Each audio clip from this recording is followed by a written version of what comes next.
Ué, não vai me mostrar por quê? Ah, bom, falei pronto, agora só falta tudo da pau. Vocês estão bem, né? Tá tudo tranquilo aí? Bom, o que a gente vai fazer? Hoje a gente vai, como eu tinha combinado com vocês, dar uma puxadinha, né? No bom sentido, nesses ossos do crânio. Facilita muito a vida da gente na hora de retomar as nossas práticas. E semana que vem a gente conversa sobre o sistema nervoso, ok? Para encerrar o nosso conteúdo. Claro. Tá bom?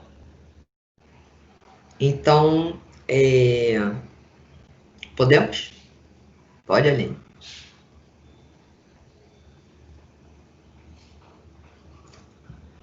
Então, vou compartilhar o meu PowerPoint, depois a gente usa os recursos lá do 3D. Tô revoltada, tá? Continuo revoltada, mas tudo bem.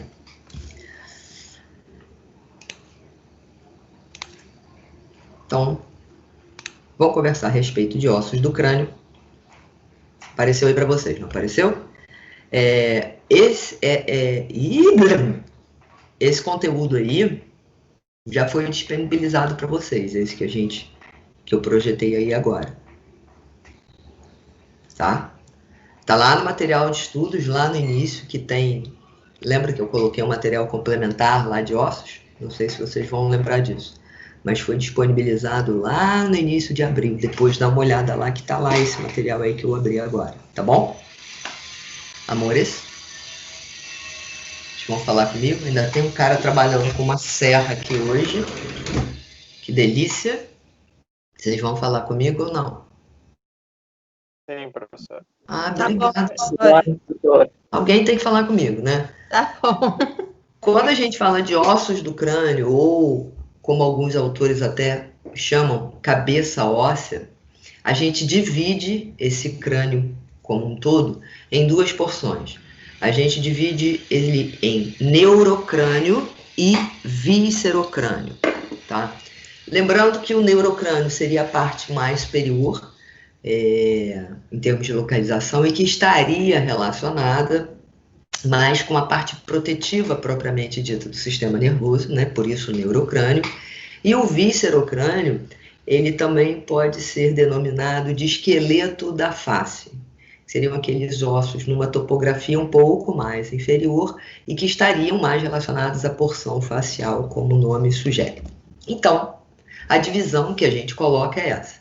No neurocrânio, nós teríamos aquela porção, como eu mencionei, já mais superior, e ele sendo composto por 8 ossos, tá? Que ossos seriam esses? O frontal, que é um osso ímpar, o occipital, o esfenoide e etimoide, que também são ossos ímpares, e parietais e temporais, que são ossos pares, né? Então, a gente vê aí perfazendo um total de 8 ossos, levando-se em consideração que os parietais e os temporais são 2 porque são pares. Já o viscerocrânio, que seria o esqueleto que a gente atrela, né, associar à face, propriamente dita, nós encontraríamos 14 ossos, né? 2 ossos nasais, 2 lacrimais, 2 maxilas, 2 zigomáticos, 2 palatinos, 2 conchas nasais inferiores, um único vômer e uma mandíbula. Então, já numa primeira análise, eu me atreveria, né, a dizer a vocês que no neurocrânio nós temos um predomínio de ossos ímpares, enquanto que no viscerocrânio a grande maioria dos ossos são ossos pares, ou seja, eu vou encontrar um do lado direito e um do lado esquerdo. Podemos? Sim. Sim. Quando a gente for estudar esses ossos, a gente toma um crânio e o estuda na visualização desses ossos em várias normas. Né? Norma significa vista, então eu estudo numa vista anterior, numa vista lateral, numa vista inferior e numa vista particular, que seria uma que é adquirida, estão vendo? Após uma secção horizontal dessa parte superior do crânio, eu removo essa parte superior e olho superiormente, que é uma vista que a gente chama de base do crânio. É um corte específico que ele é feito somente para crânio e que a gente estuda, a gente utiliza no estudo do crânio. Feito? Então, se a gente começar a observar essas diferentes normas, eu vou ver aqui uma norma anterior e uma norma lateral esquerda. O que a gente tem que saber reconhecer? A topografia desses ossos. E o primeiro que eu vou enxergar é esse osso que está colocado em azul, que é um osso que faz parte do neurocrânio, que é o osso frontal. Além dele conseguir fazer parte dessa porção mais anterior do crânio, né, na região da testa, a gente consegue perceber que ele forma uma boa parte dessa cavidade aqui, que é uma cavidade que recebe o globo ocular e que é chamada de cavidade orbital ou simplesmente órbita. Então, além de estar relacionado com essa porção que a gente chama de testa, né, de fronte, daí o nome dele frontal, ele também ajuda a formar muito, né, uma boa parte da cavidade orbital. Posso ir? Sim. Numa vista ou norma lateral, como preferirem, eu consigo novamente visualizar aqui o osso frontal e posteriormente a ele eu vou encontrar um osso par. Então esse aqui é o do lado esquerdo, partindo aqui do plano sagital mediano para o lado de lá, eu tenho o irmão gêmeo dele. Brincadeirinha, que não é irmão gêmeo, né? Mas que seria o outro, né? O homólogo, o par dele, por assim se dizer, que é o osso parietal. Então eu já, de antemão, consigo ver que o osso parietal ele mantém uma relação íntima com o osso frontal, ou seja, os ossos parietais eles estão numa posição posterior em relação ao osso frontal. E mais posterior ainda, ou seja, se os parietais estão posteriores ao frontal, posteriores aos dois parietais, eu tenho mais um osso ímpar que vai fazer parte desse neurocrânio e que está próximo à região da nuca, que é o osso occipital. Ele forma essa região mais posterior do contorno do crânio, próximo à região que a gente chama de nuca. Então, nessa vista lateral, eu consigo visualizar frontal, pelo menos um dos parietais, mas lembrando que ele é par, e ainda o osso occipital. Observando e continuando nesta mesma vista, inferiormente ao parietal aqui, eu vou encontrar esse osso que está desenhado em rosa, que é um osso chamado de temporal.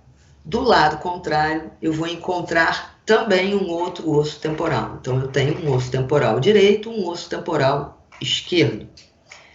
De onde é que vocês acham que veio o nome desse osso? Temporal. O que lembra a palavra temporal? Têmpora. Têmpora. E têmpora vem do quê? O mais óbvio. Tempo? Tempo. Com certeza. É tempo. Todas as indicações de tempo. E tudo que a gente vai encontrar nessa região, que eu já vou mostrar para vocês qual é, vai levar o nome de temporal. Vou remover meu óculos e vou fazer uma pergunta para vocês. Aonde normalmente é uma pergunta, até eu fazer essa pergunta, que é bem cretina, vocês vão entender por quê. Aonde normalmente nós ficamos grisalhos inicialmente? Não é nessa região aqui? Sim. Nas têmporas, né? Porque é o sinal dos tempos. Onde o tempo está passando, você começa a ficar grisalho primeiro nessa região. Daí o nome têmpora, daí temporal. Então, geralmente as estruturas que ficarem localizadas nessa região das têmporas vão receber o nome de temporal. Adivinha onde está localizado o osso temporal? Exatamente aqui onde eu estou com a mão. Então, a gente já vai perceber também que tem uma estrutura aqui que está bem próxima ao osso temporal. O Que estrutura é essa? O que é isso aqui onde eu apoio o óculos? Vai. A orelha? Orelha, né? E eu sei que a orelha, ela protege, né? Se eu pegar um cotonetezinho, colocar na minha orelha, todo mundo vai dizer assim, cuidado com o seu ouvido. Não é assim? Sim. Que a orelha é essa estrutura externa, o ouvido ele está lá dentro. E a gente sabe que a principal função que a gente atribui ao ouvido é a Audição. audição. Arrasou. Quem é que tá falando comigo que tá me dando essa moral toda hoje? Vanessa. Arrasou, Vanessinha. Então, o que vai acontecer? O osso temporal, eu vou encontrar dentro dele toda a aparatologia da audição. Fica dentro do osso.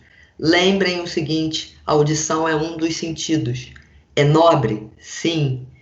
E uma das principais funções exercidas pelo esqueleto, como todo, é proteção.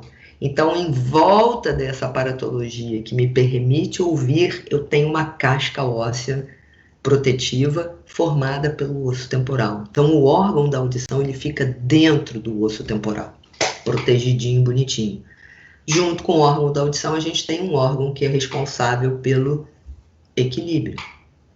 Fica claro isso ou não? Sim. Tá? Alguma dúvida? E aí sejam honestos, que ouvido está relacionado a equilíbrio? Sim. Dúvidas? Ótimo. Então nós vamos completar aqui. Acho que todos vocês já ouviram falar em labirintite, não já? Já. Uma das características da labirintite é que a pessoa fica tonta, com alteração de equilíbrio. O especialista que trata labirintite, isso, é o otorrino. Sim. Que é o cara que trata o ouvido. Existe uma subespecialidade dentro da otorrinolaringologia, que é a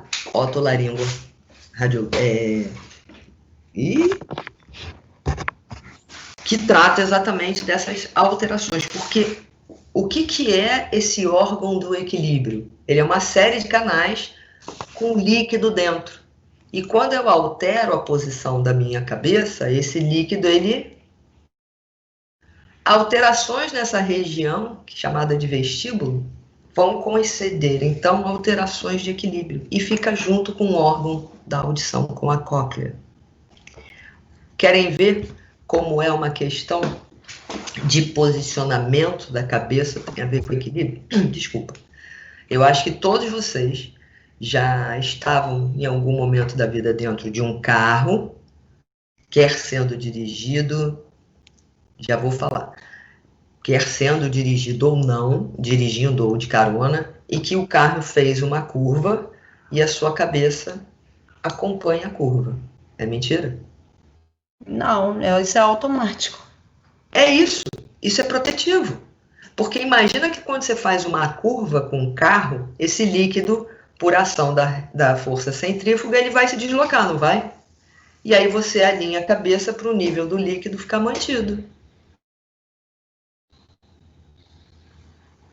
Você não vê ninguém no carro dirigindo fazer uma curva assim, né? Aqueles vídeos, aquelas câmerazinhas que os caras colocam no capacete de piloto, você até vê a cabeça do cara inclinando. Por isso, imagina se por força centrífuga, quando você faz a curva, se o líquido não vai se deslocar para fora. Vai, né? E o que você faz? Você vira a cabeça para alinhar aquele líquido e continuar com a sensação de equilíbrio. Porque se o líquido deslocar todo para um lado, você altera o equilíbrio. Sim ou não? Isso é físico, né? Sim, tu vê mais isso em moto também. Qualquer coisa que aonde interfira com a força centrífuga, né? Onde você imprima uma força centrífuga. Não, Aline, o que é não? Fala comigo, Aline. Esse não é não para mim ou não porque tá tudo bem? Não, é que tá tudo bem. Você tinha perguntado alguma coisa e eu falei que não. Ah, tá.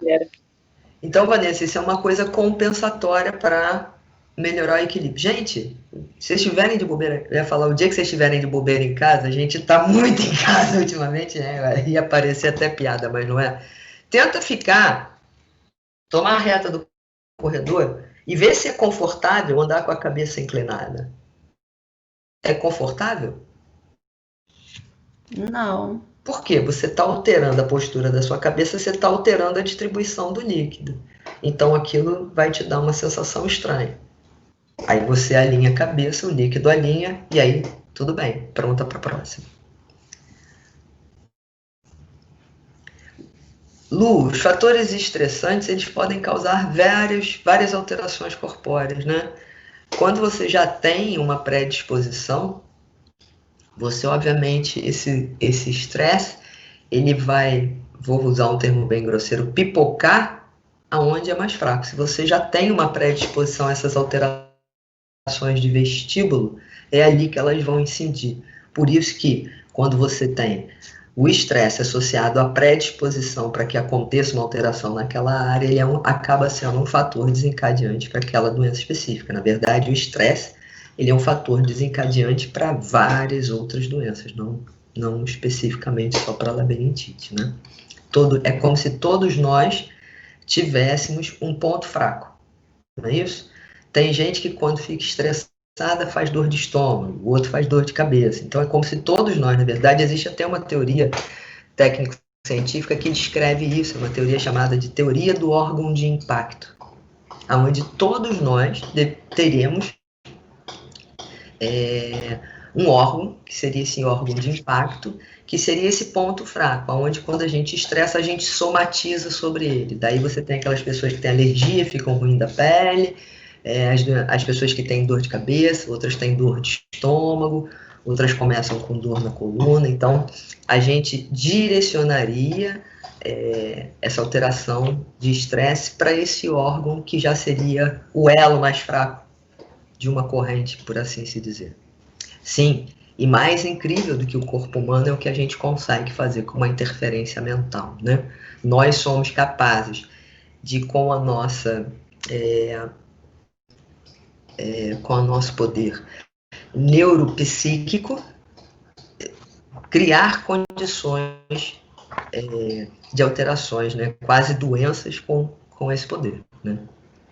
Quantas pessoas a gente não conhece que em situações de estresse extremo adoecem?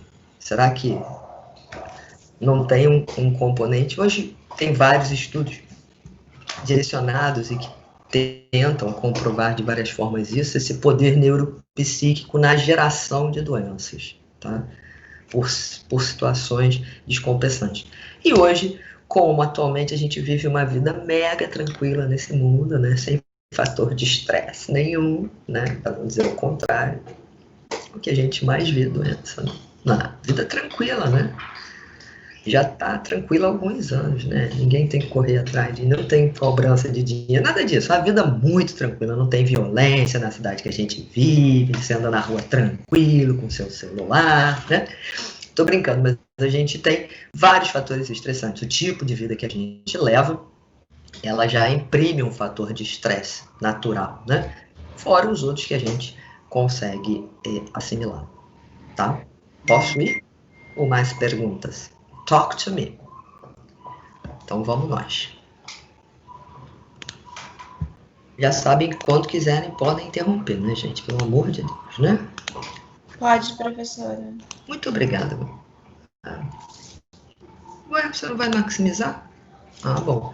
Então a gente viu lá, frontal, parietal, lembrando que eu tenho um outro, né? Posterior occipital e aqui, inferiormente ao parietal, de cada lado, um osso temporal. E aí, só para a gente dar uma maior dimensão e um maior entendimento, dentro do osso temporal existe um acidente ósseo. O que a gente chama de acidente ósseo? O acidente ósseo são aquelas, às vezes, elevações ou depressões naturais, né, esperadas, que acontecem no relevo topográfico de um osso. Esses acidentes anatômicos, eles normalmente, né, na grande maioria das vezes, quase na sua totalidade, eles têm nomes. Então, se eu pego um osso e for ler a descrição desse osso numa referência bibliográfica anatômica, ele vai descrever a conformidade do osso e vai citar muitos acidentes anatômicos desse osso. Então, se vocês pegarem, por exemplo, imagens de atlas de anatomia, vão ter assim, um monte de setinhas num único osso, mostrando os diferentes acidentes desse osso. Entendem o que é um acidente? Então, eu vou buscar uma imagem aqui, quer ver? Vai ficar bem legal. Vou até usar o temporal, tá?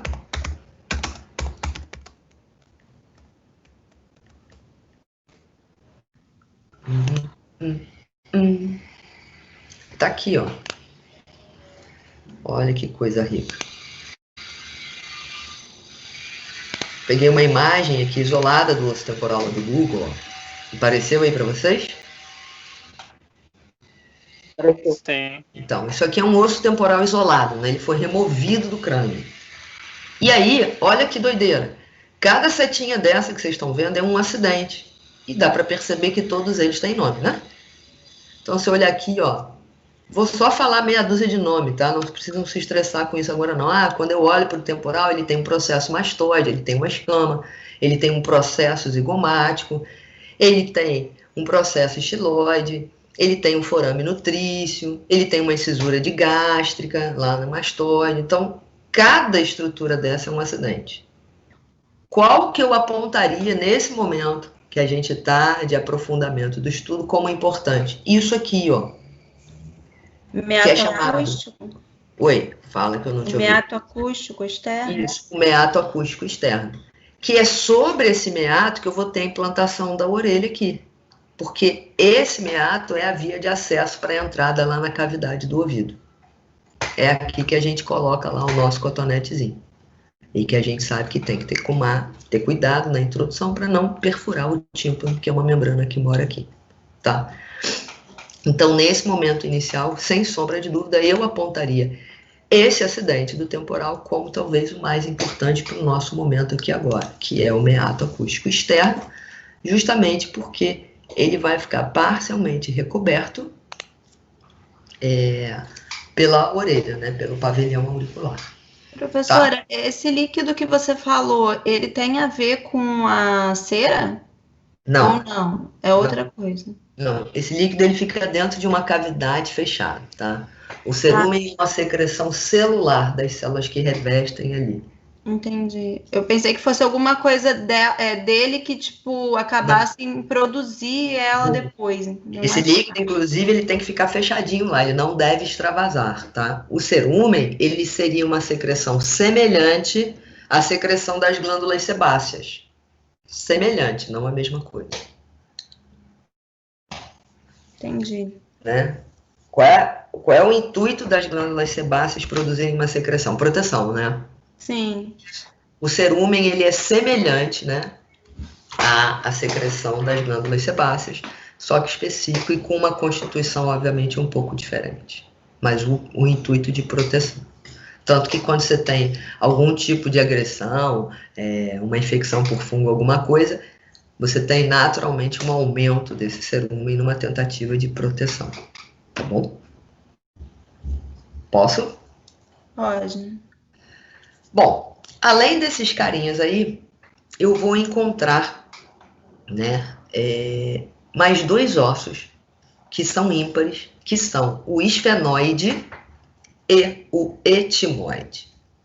O esfenoide, eu me daria o desplante de abrir uma imagem para mostrar o esfenoide isolado para vocês. Porque ele tem um aspecto bem característico. O esfenoide, ele lembra uma borboleta. Alguns dizem que é um morcego, são parecidos. E vocês vão entender quando eu projetar a imagem dele aqui, que ele realmente lembra muito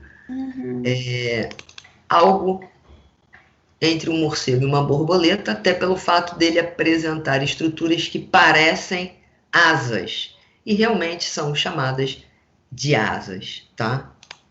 Então, vou abrir aqui uma imagem para vocês. Vou conseguir. Do que é um esfenoide? Apareceu aí para vocês? Sim. Esse é um esfenoide isolado. E quando eu olho para ele, ele realmente parece um bicho alado, né? Com asas. Não? Eu acho que ele parece muito um morcego. Aqui, ó, a carinha do morcego e as asas de Parece aquela mariposa branca também. Isso, qualquer coisa que tenha asa, qualquer bicho desse. Na verdade, o que eu estou apresentando para vocês aqui? Uma vista anterior e aqui uma vista posterior do esfenoide. Se eu tivesse que me atrever a dar a vocês agora uma descrição bem básica desse osso, eu diria que o esfenoide ele tem uma estrutura assim. Ele tem um corpo que parece um cubo. Foi? Então, o corpo do esfenoide estaria aqui, ó, e aqui. Então, se ele lembra um cubo, ele tem uma face superior, uma inferior, uma anterior, uma posterior e duas laterais. E esse corpo do esfenoide, ele é naturalmente oco. Se eu olhar aqui nessa foto, eu vou ver que, ó, se eu introduzir um estilete por essa abertura aqui, lá dentro é oco. E é uma cavidade que vai ficar preenchida por ar. Então, isso vai fazer do esfenoide um osso pneumático, tá? Então, além dele ter essa forma estranha, o corpo dele, como é oco, faz dele um osso pneumático. Lindo, maravilhoso. Desse corpo se projetam 3 pares de processos. Que processos são esses? Saindo aqui do corpo, eu vou identificar, para cada lado, um par, né, de asas maiores, um par de asas menores, parecem 2 asinhas, e o terceiro par, que são 2 processos que ficam voltados inferiormente, que são, vou escrever, os processos pterigoides. Tá? Então, eu tenho 4 asas, 2 asas maiores, 2 asas menores, e um par de processos pterigoides que vai ficar voltado inferiormente. Então, às vezes, a grande dificuldade que a gente tem, que é um processo natural, lembrem que vocês vão rever esses ossos depois, né, no próximo período, na próxima anatomia, lá, às vezes identificar todos os lugares aonde eu vou encontrar o osso esfenoide. E aí a gente vai voltar lá para as nossas figurinhas. E a gente vai perceber que o esfenoide, ele vai aparecer em diversos locais do corpo. Por exemplo, nessa vista lateral, eu vejo um pedaço dele aqui, ó, à frente do temporal, que é um dos pedaços daquelas asas maiores. Quando eu olho numa norma ou vista anterior, eu vejo um pedaço aqui da asa maior e da asa menor do esfenoide lá dentro da cavidade orbital. Fica claro? Sim. E aí eu vou ver se aquela animação que o Dudu me ensinou... Ih, caramba, se eu conseguir chegar lá, né? Se ela... Sai! Não tô falando com vocês não, tá, gente? Se ela... Ai, mas eu sou muito lesada mesmo. Ô, pessoinha burra. Eu falo sozinha, tá? Não ri, não. É grave.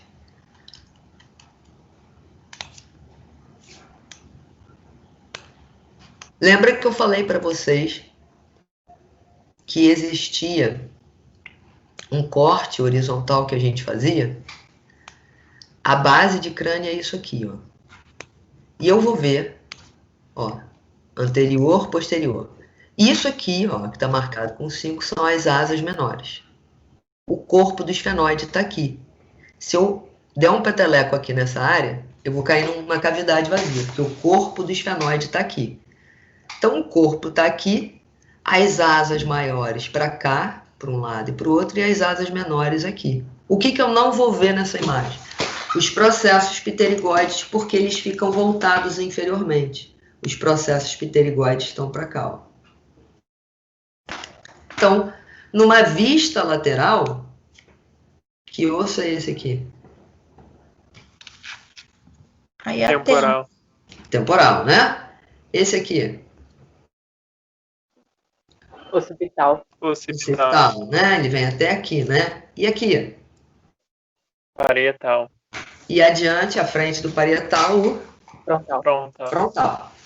Aí, eu já vi que nessa norma lateral, eu ainda vou conseguir enxergar o nosso amigo esfenoide, né? Um pedaço da asa maior aqui, e aqui uma parte dele que é o processo pterigóide. Por que a gente não viu o processo pterigóide lá no slide que eu estava mostrando para vocês?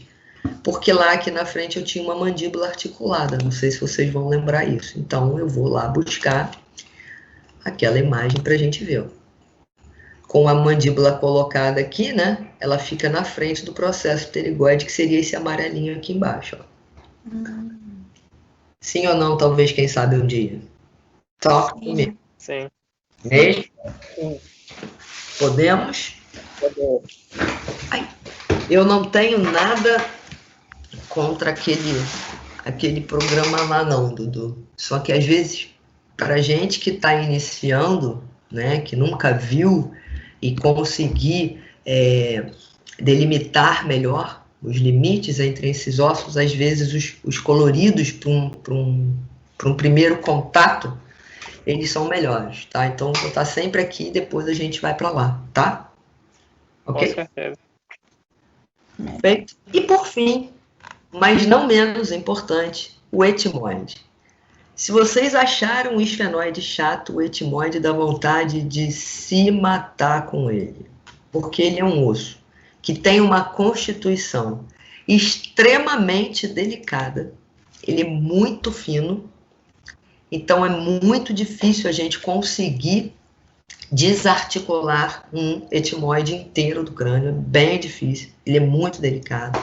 Ele tem até o que os autores chamam de constituição papirácea, ele lembra papiro, que é um papel muito delicado, ele se desfaz com muita facilidade, e que ao mesmo tempo o desgraçado aparece, desgraçado, né, em vários lugares do crânio. Então, o que eu tento ou tentaria fazer por vocês? Vocês sabem que a habilidade de desenho da tia é -2. Mas eu me atreveria a tentar fazer para vocês um esquema do etimoide. Já viram que a louca começou a rasgar papel. E aí, eu vou chegar a mais ou menos uma conclusão que o etimoide ele é muito parecido com o que eu vou mostrar para vocês. Caneta.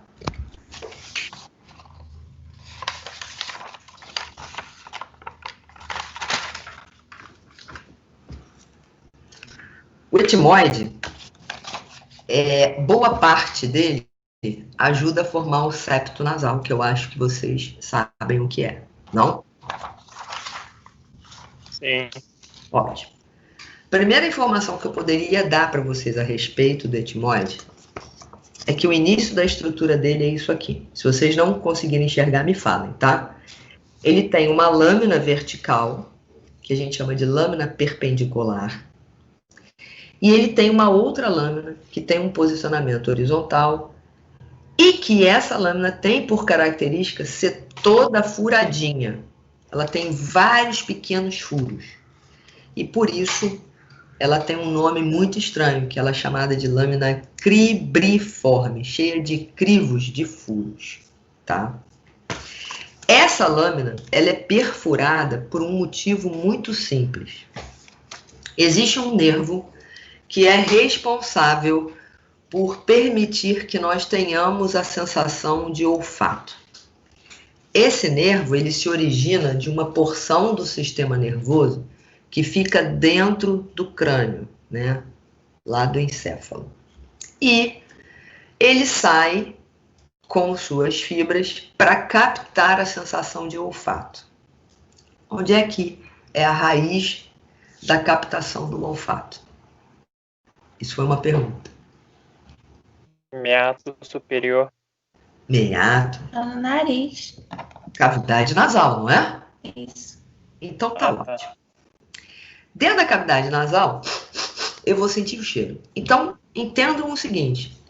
Essas fibras desse nervo que estão lá dentro do crânio, elas vão ter que chegar até a cavidade nasal para captar essa sensação de olfato. Ou não? Sim. E aí, elas ficam lá na cavidade nasal. Quando os vapores batem ali, elas carregam para dentro do encéfalo aquela sensação de olfato e a gente interpreta a nível de encéfalo. Ah, isso é cheiro disso, isso é cheiro de aquilo. Cheiro esquisito, não sei o que é. Estamos juntos até aqui, por favor? Se não, deixa eu até abrir o chat que está fechado. Beleza. Então, de alguma forma, esses filetes desse nervo, eles vão ter que sair de dentro do crânio para chegar até a cavidade nasal.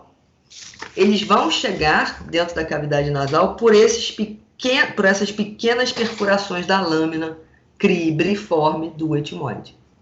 Opa! Então, o que eu vou ver? Que essa lâmina perfurada, ela é, ao mesmo tempo, o teto da cavidade nasal e dela para cima eu já estou dentro do crânio, na cavidade craniana. Entendem isso? Sim. Vou mostrar para vocês uma foto aonde eu consigo ver isso. Vou só ampliar aqui. Olhem para a foto da esquerda. Vocês conseguem ver aqui, ó, numa cor diferente, cheio de buraquinho? Ainda não. Não compartilhou a imagem, não? Compartilhou. Compartilhou, professor. Dá pra... Então, isso aqui, ó, em laranja, é um pedaço do etimoide. E essas manchinhas aqui que vocês estão vendo mais escuras são aqueles vários buracos, aqueles vários forames que existem nessa lâmina. Foi ou não foi? Foi. Então, na verdade, é como se vocês estivessem olhando da onde está a minha mão. Vocês estão olhando aquela lâmina perfurada por cima, de dentro do crânio. Da lâmina perfurada para baixo, eu já estou dentro da cavidade nasal. Sim ou não? Sim. 2-0 para mim. Centrado. A parte dessa lâmina vertical que fica acima da lâmina, que é furadinha, ela se dilata.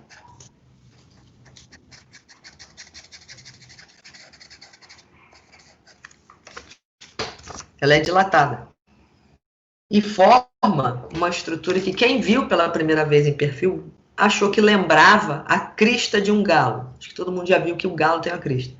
E por isso, isso aí é chamado de crista galli, porque ela lembra a crista de um galo. Como ela está acima da lâmina cribriforme, eu vou ver essa crista galli lá dentro do crânio. E aí eu vou voltar para vocês. Opa! Em vez de compartilhar, eu fechei o som, idiota. A crista galli é essa projeçãozinha aqui, ó, acima da lâmina cribriforme, que é a lâmina perfurada. Posso continuar? Essa que tá de amarelo, né, professora? Isso tudo aqui é o etimoide, tá? Uma parte dele. E a crista galli é um acidente dele, assim como a lâmina furadinha de cada lado. Ah, entendi. Vou lá. Alguém falou comigo? Fui eu. Fala. É nessa lâmina cribriforme que a gente também tem as células etimoidais. Não. Já vou te mostrar onde é que elas ficam. As células etimoidais, na verdade, elas são a parte pneumática do osso etimoide, tá? E aí eu vou lá naquele meu crâniozinho E eu vou mostrar aqui para vocês, ó. Vou inclinar. Estão vendo aqui como lembra a crista de um galo, marcada aqui com 13, ó? A senhora não está compartilhando a tela, professor. Ah, não? Eu sou uma anta mesmo, né? Eu às vezes sou mais rápida. Quando for assim, me grita, me avisa. Professora, Oi? eu falar crista frontal, tá correto ou já tá em desuso? Não, a crista frontal é essa aqui, ó. Ah, é outra crista. Isso. Ah, tá. Ela faz parte do osso frontal, tá? Tá bom. Deixa eu maximizar aqui. Pronto. Então, ó. Ele aqui, o 13, ele tá apontando a lâmina cribiforme, tá vendo? Que é a lâmina toda perfuradinha. Não quero mais você. Sai. Sai! Olha como ela é toda perfuradinha. Vocês conseguem ver? Sim. E aqui no meio, essa área dilatada é que é a crista galho, que lembra a crista de um galo em perfil, ó. Ou meleca. Tá vendo? Uhum.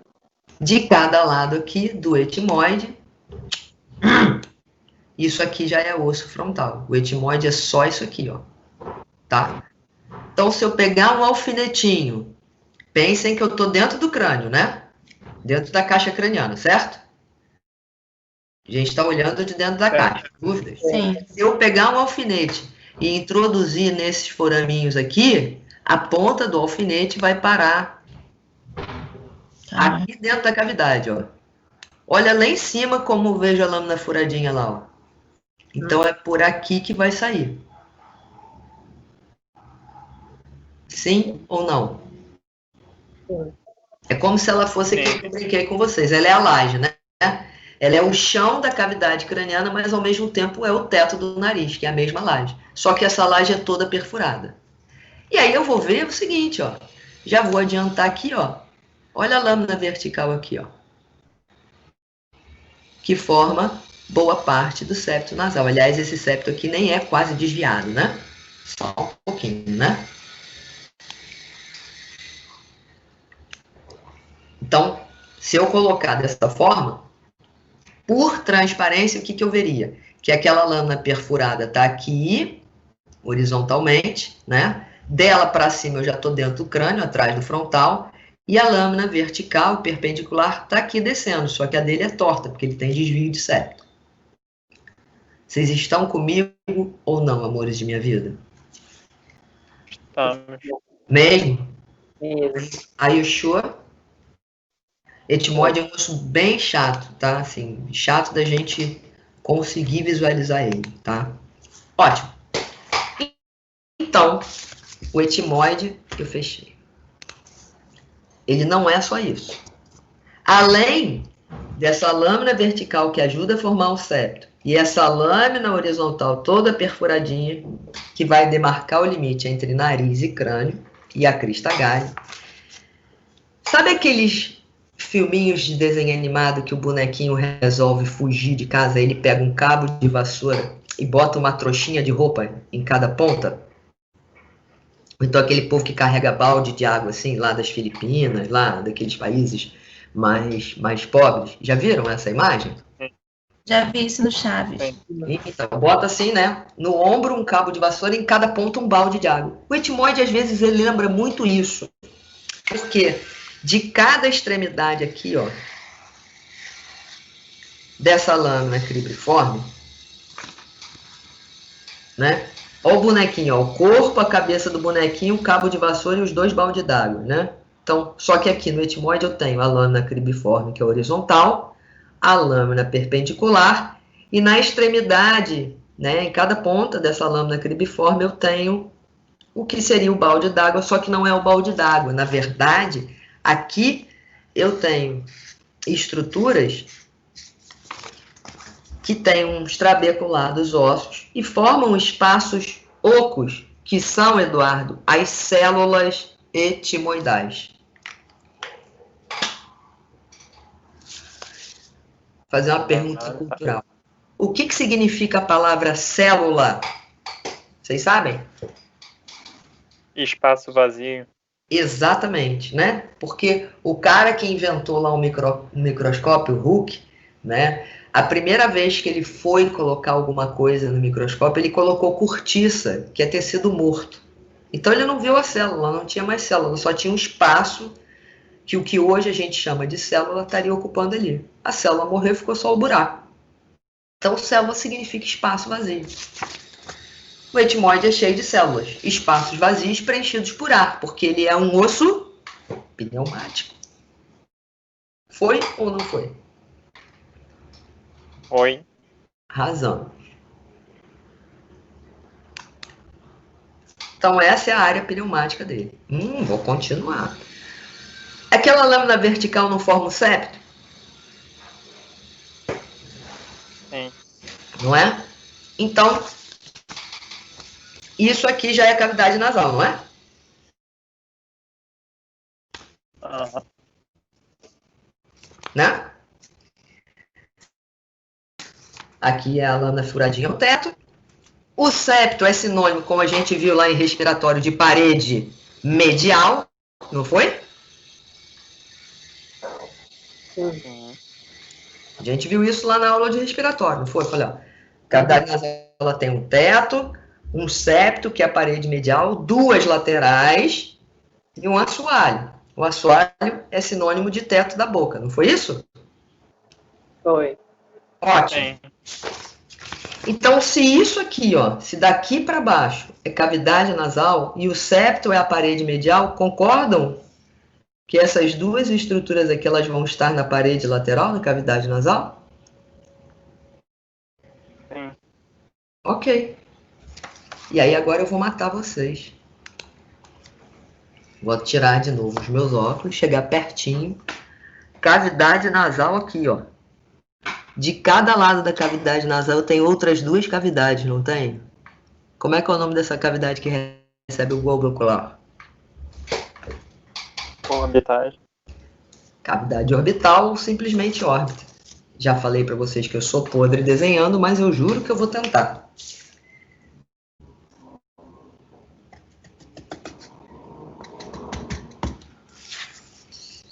Até porque eu não tenho o menor senso de proporcionalidade, tá?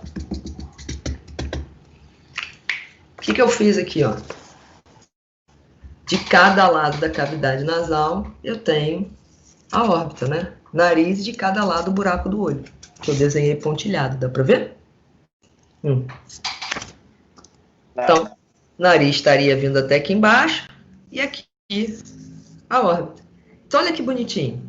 O etimoide, ele vai aparecer na cavidade nasal, fazendo o septo e a parede lateral, fazendo o teto da cavidade nasal, e ele ainda vai aparecer aqui, ó, na órbita.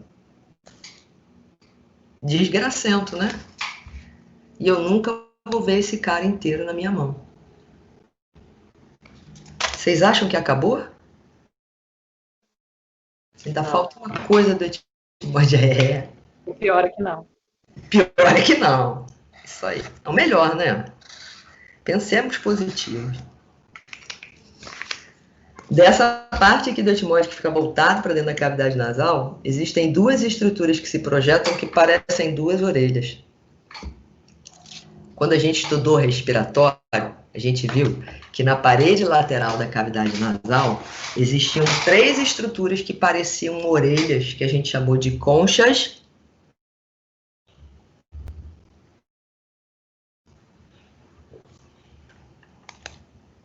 Conchas nasais. Eram três, né? Eu tinha a superior, a média e a inferior, não foi? Não? Lembram disso não? Que eram aquelas três elevações que eu falei, gente, aumenta a superfície de contato, faz turbilhonamento do ar, não foi isso? Foi. São três conchas. Superior, média e inferior. Ah, lindo! Vamos arrasar agora.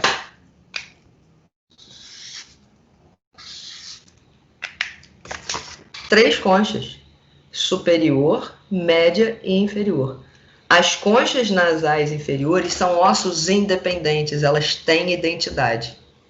Já as conchas nasal média e superior são acidentes, são partes do osso etimoide. Repetindo, três conchas nasais, superior, de cada lado, né? Superior, média e inferior. A superior e a média, elas são partes, são acidentes do osso etimoide. A inferior não, ela tem identidade, ela tem RG, ela é um osso independente, tá? Então, isso tudo que a gente acabou de ver faz parte do etimoide. Olha que doideira. Já estão chorando ou ainda não? Silêncio sepulcral. Professora. Ah, é? Então tá. Falta pouco para fazer vocês chorarem? Não é o meu objetivo. Mas vocês... Por favor, definir acidente, eu não consegui visualizar, entender direito. O que significa acidente? Não entendi. É porque ficou um pouco baixo ali, só por isso. Eu não consegui visualizar o que seriam os acidentes. Qual que seria a definição? Os acidentes, eles são qualquer estrutura que se projetem, né, que sejam projeções além ou aquém do relevo de um osso. Por exemplo, você tem um osso aqui no antebraço que a gente palpa, não tem? Uhum. Aí você vem palpando ele. Quando chega aqui, tem um ovo nele, ó. Isso é um acidente ósseo, desse osso. Ah, na una, um dos acidentes está aqui, ó. É a cabeça da una, que é essa projeção que a gente sente aqui no punho. Porque ela está se projetando. Ah, às vezes o acidente ele é uma depressão, como se fosse uma fossa. Uhum. Tá?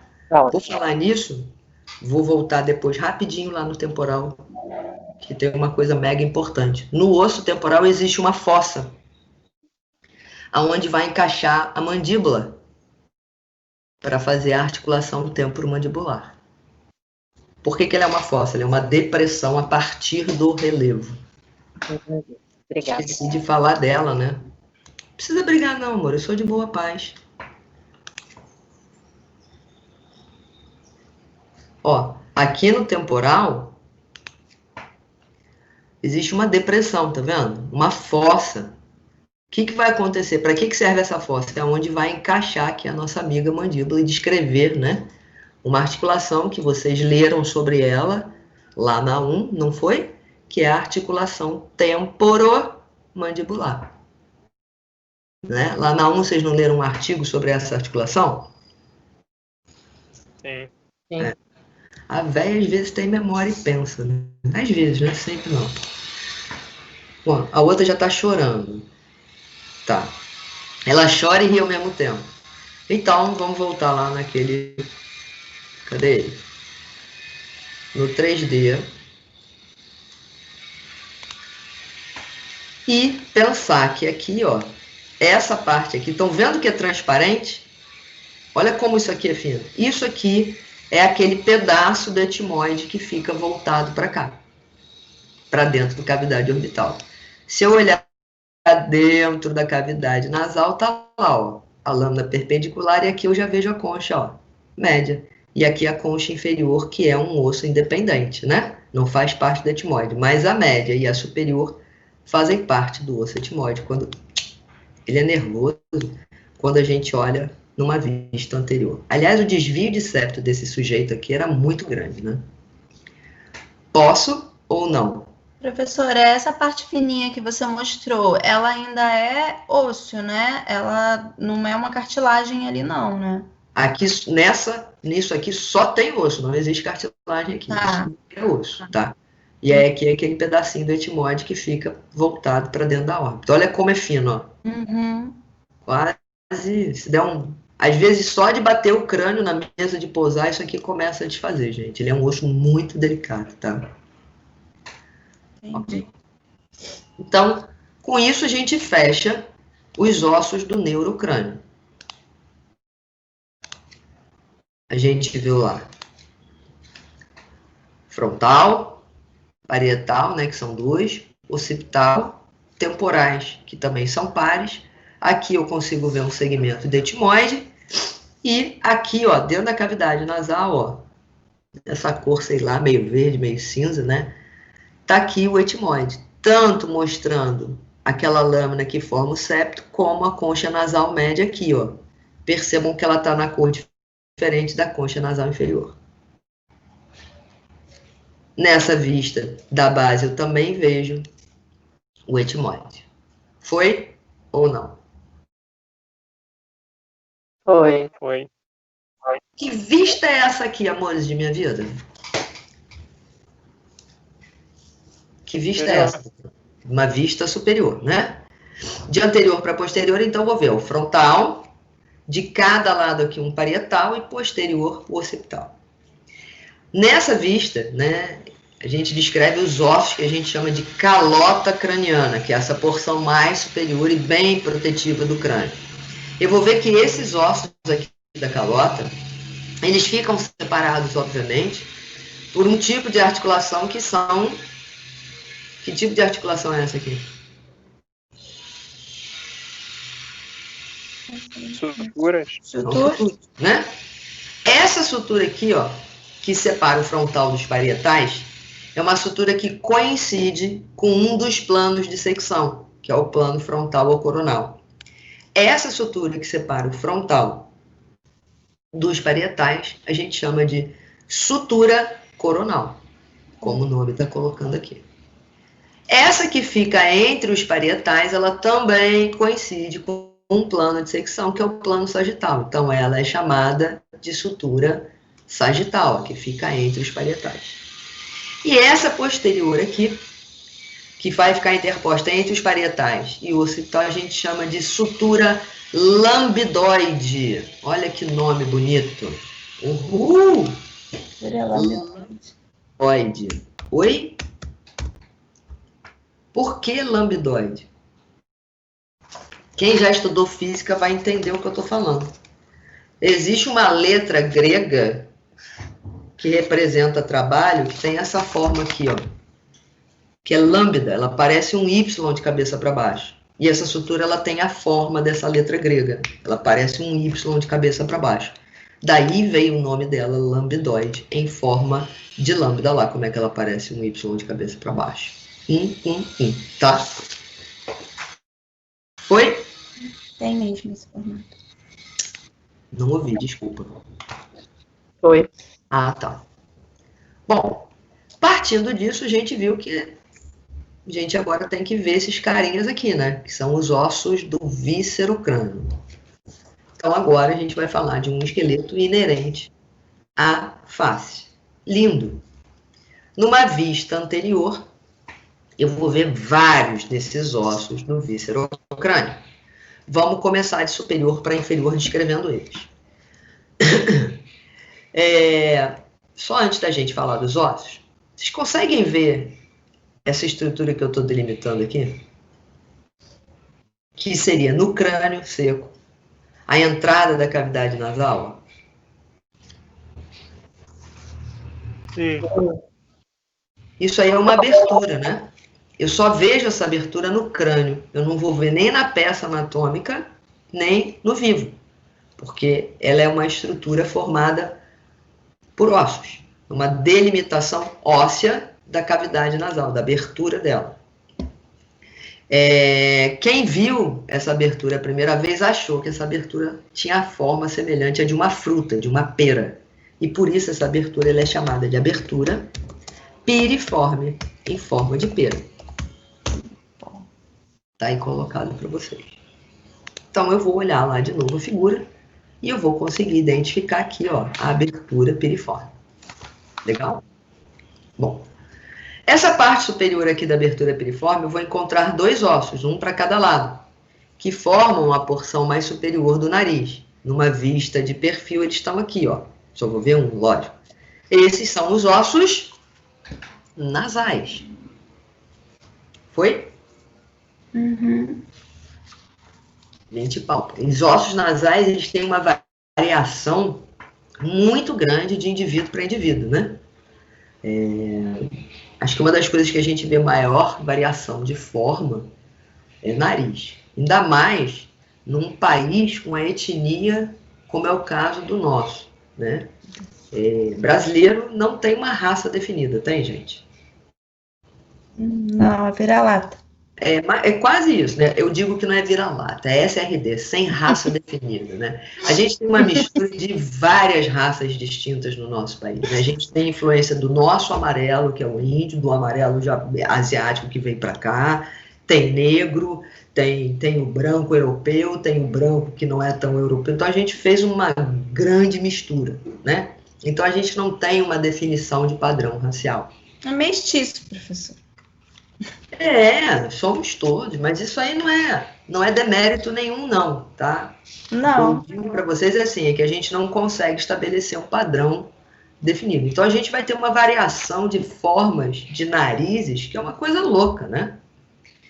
A melhor forma da gente, às vezes, ver o quanto a gente tem variação racial no Brasil, essas coisas que tem Olimpíada, né? Hoje em dia está até melhor, né? Aí você pega lá, time da Noruega, né? Um país lá dos Balcãs nórdicos. Olha o biotipo dos jogadores, independente do esporte, são muito parecidos, né? Aí pega o time do Brasil, nossa senhora, escolhe. Nunca me esqueço um ano que eu estava assistindo, não lembro se era Pan-Americano, Olimpíada, né? A gente teve uma jogadora de vôlei feminino que o nome dela era Márcia Fu.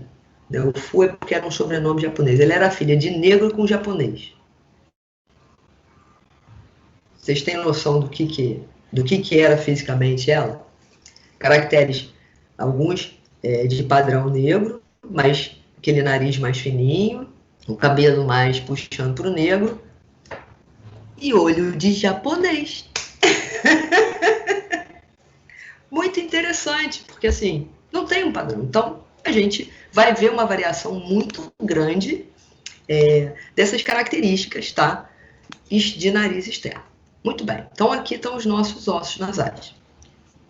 Se eu caminhar lateralmente aos nasais, eu vou ver um osso aqui em verde, ó. Olha como ele é grande, ó. Aqui ele se junta com o do lado oposto. E esse osso ajuda a formar uma boa parte também da abertura piriforme, tanto de um lado quanto do outro. Então, ossos pares vão estar unidos através de uma sutura aqui no plano mediano. Por coincidência ou não, tem os negócios pendurados nesse osso aqui, ó. Que vocês nem se interessam por isso, né? Que osso é esse que eu tenho? Olha aqui, ó. Vejam que ele vem desde lá de uma articulação confrontal, encosta no nasal, vem para cá, ó. Isso aqui é uma maxila. Então, eu vou ter uma maxila do lado direito, uma maxila do lado esquerdo. Numa vista em perfil, vejo direitinho aqui, ó. A maxila se conectando com o frontal, com o nasal, né? Os dentes fixados nela, descrevendo uma articulação que é uma gonfose, tá? Então, ó, nasais, maxilas. Tranquilo até aí? Uhum. Lateralmente as maxilas, de cada lado, ó, eu vou encontrar um par de ossos, que está aqui em laranjinha, que além de se conectar com as maxilas, né, cada um com uma delas, eles ajudam também a formar aqui a cavidade orbital. Esses ossos aqui, eles formam o que as pessoas chamam de maçã do rosto. Eles são ossos que assumem uma posição bastante pronunciada, que são os ossos zigomáticos, tá? Esse posicionamento projetado dos ossos zigomáticos na face acaba expondo a eles, assim como os ossos nasais, a possibilidades de lesões de origem traumática, né? Tudo que é muito projetado é o mais fácil de você bater ou submeter a forças traumáticas, né? Numa queda, não vai ser difícil colidir primeiro nasal, nem muito menos zigomático. Mas também são ossos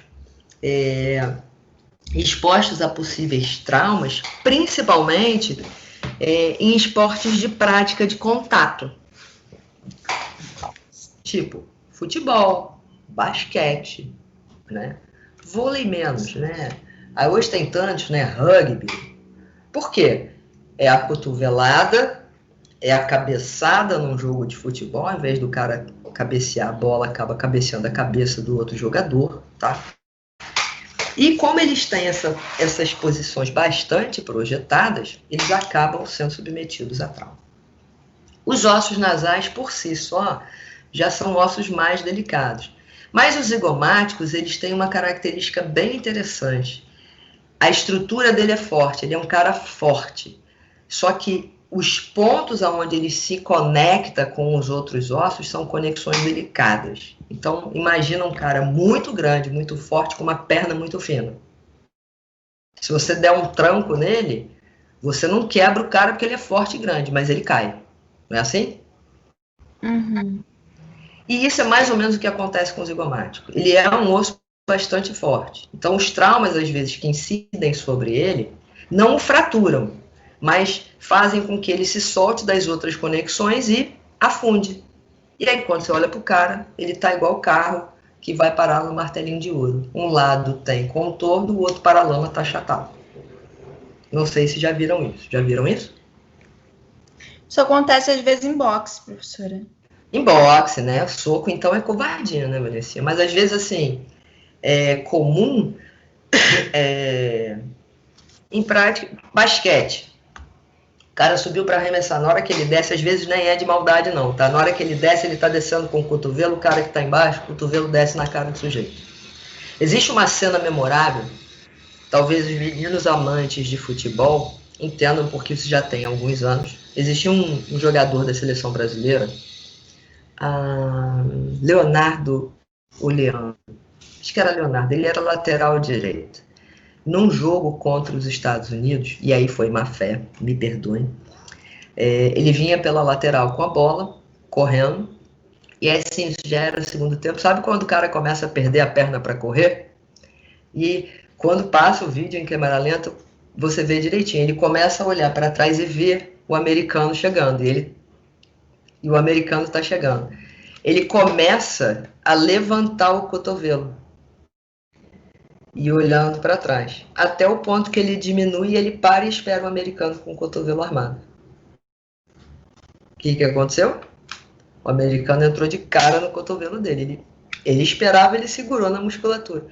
O americano entrou de cara e afundou na hora o zigomático dele. Que feio. Esporte de contato tem mil coisas, né? Tem mil maldades, né? Enfim.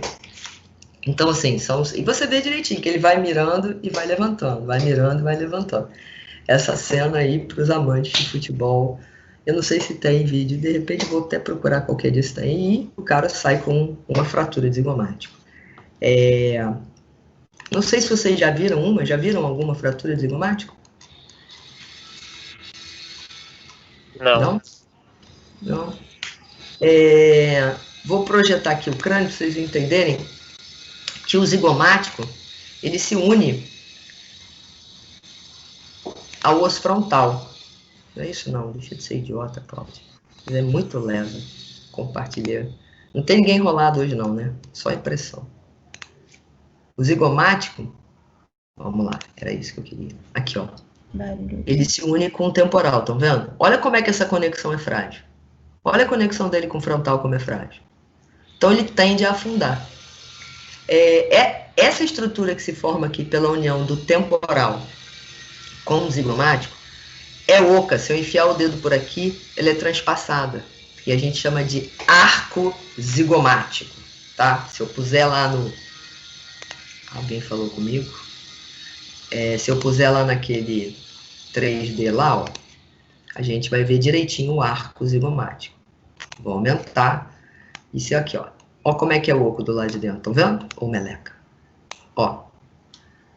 Porque aqui dentro fica preenchido por músculo. Olha como isso é fino, gente. Aqui. Fininho, né? Olha a conexão dos dois aqui, ó. Vocês acham que um soco, uma cabeçada, uma cotovelada aqui não é o suficiente para afundar isso? Gente? Com certeza. Oi? Então tá. Sim, professora. Se me permitem, vou mostrar. Querem ver um caso disso? Quero. Aí agora vocês falam comigo, né? Falou em mostrar desgraça, vocês querem ver, né? E todo mundo responde, né? Mereço vocês na minha vida, ó. Mas eu amo, não tem jeito não. Eu ainda amo vocês, apesar disso. Tá. Amiguinho aí foi jogar basquete. Dá pra ver que ele tá precisando de um martelinho de ouro aqui? Que tem uma moça aqui? Conseguem ver? Consigo. Dá pra ver, não dá? Ó, que tá Não. amassado aqui. Aham. Olha a radiografia dele. Um arco montado, olha o outro arco. Tum, tum. Tem a marca até se bobear do cotovelo do sujeito aqui, né? Brincadeira. Dá pra ver direitinho a forma do cotovelo. É brincadeira. Tá? Então, isso aqui tem que ser remontado, gente. Até porque aqui dentro fica um músculo e vai estar comprimindo ele. Ela tem dificuldade de abrir a boca, enfim. Aí você tem que corrigir isso aqui, né? Existem diferentes técnicas, uma delas é fazer até por dentro da boca, que não deixa nem cicatriz, que foi o que foi feito nele, tá? Geralmente monta e ele fica estável, não tem que fixar, né? E aí a gente corrige a moça do martelinho de ouro, viu? Dentista é martelinho de ouro também, ó. Estão pensando que a gente não faz serviço de martelinho de ouro? Tá? Estamos juntos? Vamos. Prof, fala, Lu. Bem, Luana, isso é a mulher das perguntas, ó. Fala. Pode falar, Lu. Demorar muito, eu vou gravar um áudio. Eu achei que não conhecesse, mas um jogador do Flamengo, acho que ano passado também teve uma fratura nesse no osso da bochecha. Só que assim, Peraí, Lu, peraí, volta de novo que eu não entendi. Teu áudio está chegando muito ruim para mim. Vamos lá, para prestar mais atenção. Tá ouvindo? Tô ouvindo, vamos. Não, eu falei que achava que não conhecia um caso, mas um jogador do Flamengo ano passado também teve uma fratura nesse osso e ficou muito fundo, só que eu não sabia que era nesse osso zigomático, agora eu sei, eu achava que era aqui na área temporal, mas não, nossa, ficou muito fundo. Vou mostrar um para vocês, então, que é pior ainda, porque esse foi numa criança, quer ver? Acho que tá aqui sim, deixa eu ver se não tá aqui. Eu acho que tá aqui, tá. Apareceu para vocês? Sim. Essa é uma das histórias mais bizarras que eu já ouvi na minha vida, foi dessa menininha, tá? Ela foi, não, obviamente, foi acidental, não foi intencional, mas acertaram a carinha dela aqui com uma muleta. Se vocês olharem, tá inchado, né? Mas olha como é que ela tem perda de contorno aqui, ó. Mesmo com inchaço, com edema, você vê que tá diferente, né? E a imagem da fratura dela na tomografia é um negócio muito legal. Olha essa imagem. O zigomático, ele tá aqui, ó. Tá vendo? Projetado na face. O zigomático dela, que deveria estar aqui, olha onde é que ele foi parar. Vocês veem que ele tá inteiro, ó. Tá vendo como ele tá inteiro, ó, a forma dele? Mas olha onde é que ele veio parar. Ele deveria estar aqui, olha onde é que ele veio. Olha como ele afunda. Vocês conseguem ver que é exatamente o mesmo desenho? Ó, ele soltou aqui, né? Você vê que a anatomia dele aqui está preservada, ó. É igualzinho. Mas olha como essa conexão é fina, se não é fácil de soltar. Aí ele veio, ele se deslocou daqui para cá, por conta. Isso tudo aqui que vocês estão vendo é o edema que está na face dela. Tá? Então vai parar lá. Não tem jeito. Tem que tracionar isso aqui e botar no lugar, ainda mais que, pô, criança, né, tá crescendo, não tem jeito, tá bom? Então, foi isso mais ou menos, Lu, que acontece com o jogador lá. Ele, aí, dependendo, lógico, da força de impacto, ele vai afundar mais ou menos, tá? Você vê que a anatomia do osso em si, ela estava até preservada, ele só desloca em bloco lá para posterior. Tá legal? Misericórdia é ótimo. Tem de misericórdia, bicho homem, né? Os traumas de face, eles sofreram um agravamento muito grande nos últimos tempos, né? Além de uma geração maior de violência, pensem que a gente tem carros cada vez, né, nas últimas décadas, cada vez com maior poder de velocidade, né? E eu acho que os postes devem estar cada vez mais duros, né? Brincadeira, os acidentes, até os acidentes automobilísticos também têm acabado ficando mais graves, até pelo volume de carro que a gente tem na rua, né? Enfim, então, briga, baleado, aumentou muito a incidência de um modo geral, tá?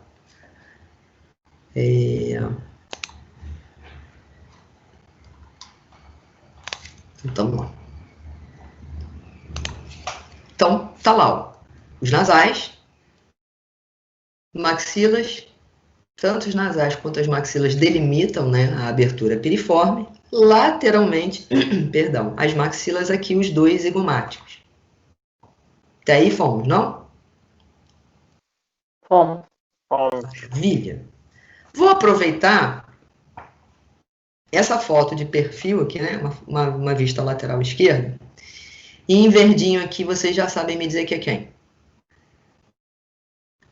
A maxila. Maxila.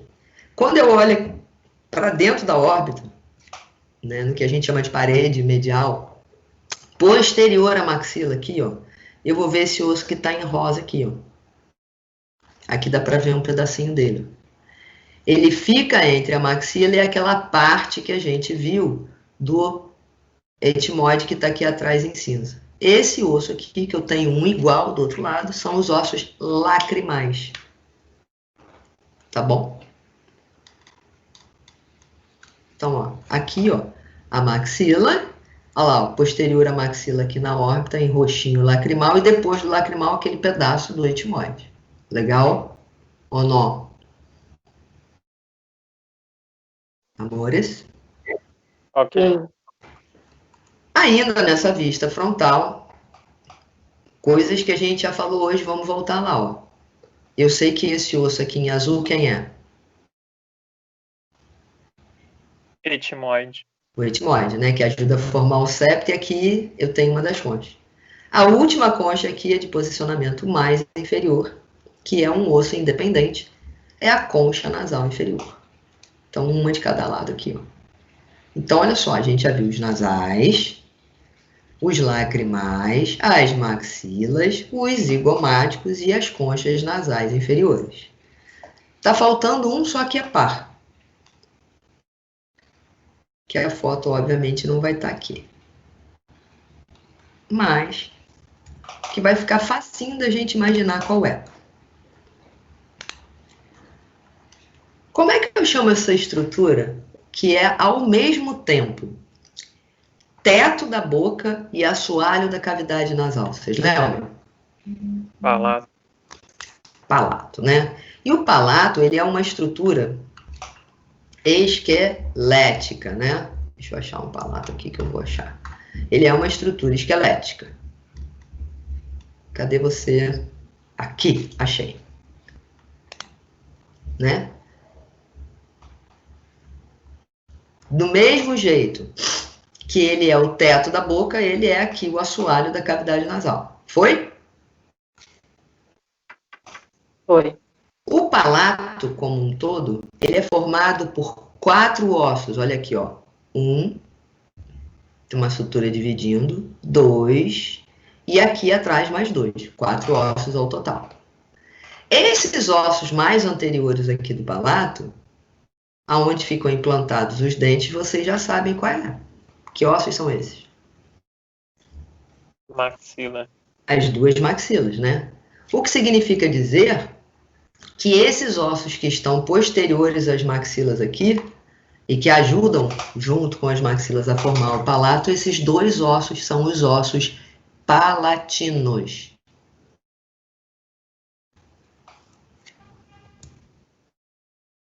Também são pares. O palato é uma estrutura formada por 4 ossos. Palato é uma estrutura. Palato não é um osso, gente, pelo amor de Deus, tá? O palato, ele é constituído por 4 ossos, 2 maxilas e 2 ossos palatinos. Ah, volte e meia, eu quase mato os meus alunos. Identifique o osso. Palato. Palato não é um osso. O osso ou é palatino ou é maxila. O palato é uma região. Fica claro isso? Talk to me. Sim. Arrasou. Então, vamos voltar lá para a nossa animação. Vou promover Eduardo, meu assistente. E aí eu vou ver o seguinte. Eita. Tá aqui, ó. Isso aqui tudo é o palato. Ah, como é que eu vou saber quem é um, quem é o outro? Fácil. Se vocês apurarem um pouquinho os olhos, primeiro, dá para ver a sutura aqui, ó. E segundo, olha como é que a maxila nessa região ela é diferente, ela é mais porosa. A porção do palatino que aparece aqui é mais lisinho. Conseguem ver que é diferente? Então, nessa região aqui onde eu tenho, inclusive, a implantação dos dentes, uma maxila, né? Maxila esquerda aqui, maxila direita aqui, elas unidas no plano mediano. E aqui, ó, palatino esquerdo, palatino direito. Ah, tá. Tem uma sutura aqui separando eles, ó. E uma sutura aqui separando ele da maxila.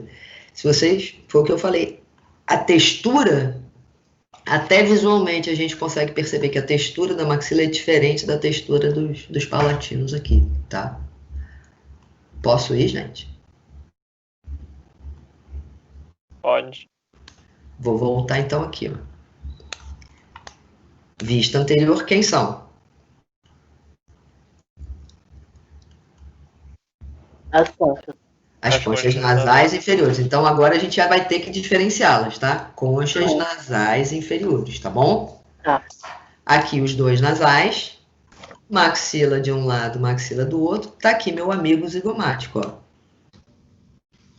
Ele se articula aqui com a maxila, aqui com o temporal, aqui com o frontal e aqui dentro, ó, com o esfenoide, tá bom? Se eu virar aqui, ó, opa, devagar. A maxila tá aqui. Quem é que é esse osso posterior à maxila aqui? Osso lacrimal. E depois, mais posterior ao lacrimal, aquele pedacinho que a gente viu do etmóide, tá? Então, nasais, opa, ele é muito sensível.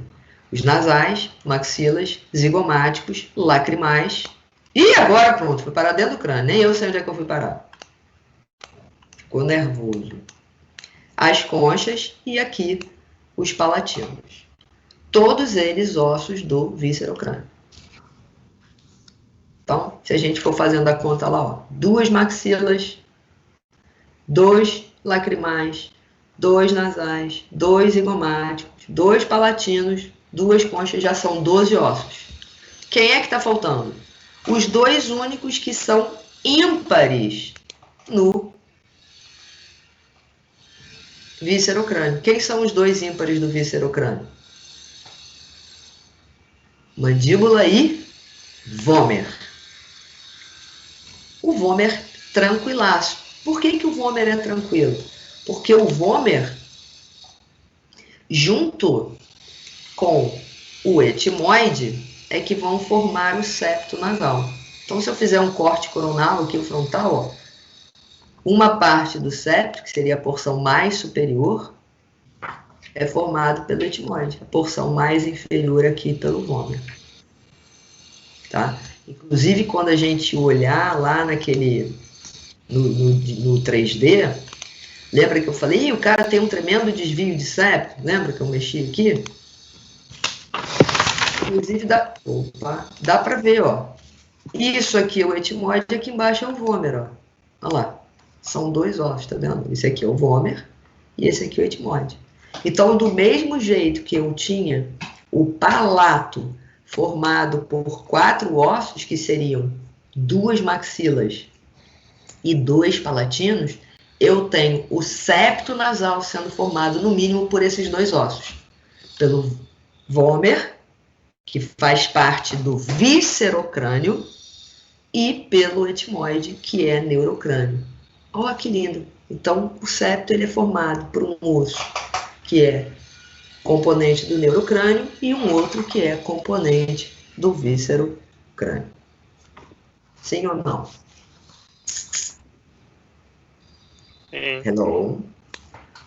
Qual é o outro osso que está faltando para a gente falar? Nossa amiga? Mandíbula. Mandíbula. Que junto com a maxila representam uma boa parte da nossa atuação profissional. Repete o que, Luana? Eu só queria saber, professora, em relação ao vômer e o etmoide. O etmoide se localiza mais na parte superior ou inferior, que você falou? Ele forma a porção mais superior e anterior do septo. Deixa eu ver se eu acho uma imagem maneira de septo para você aqui. Tem que ter um septo aqui em algum lugar. Roubaram o septo?